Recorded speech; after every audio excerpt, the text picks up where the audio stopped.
नया एक रिश्ता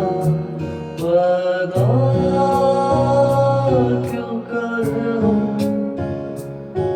बिछड़ना है तो झगड़ना क्यों कर हम खामोशी से अदा हो रस्म दूरी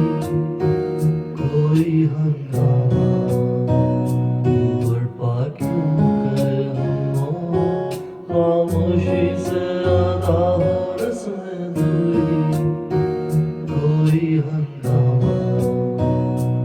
बर्पा क्यों करे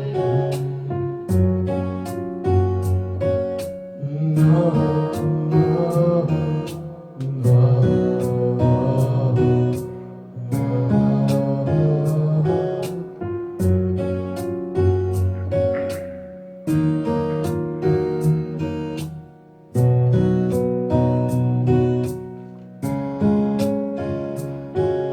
उठा कर क्यों ना फेंके सारी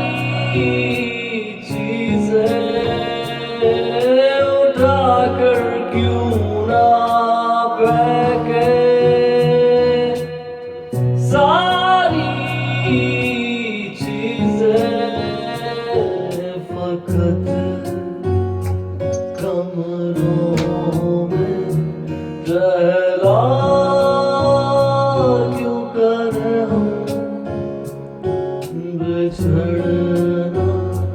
है तो झगड़ना क्यों करे हम?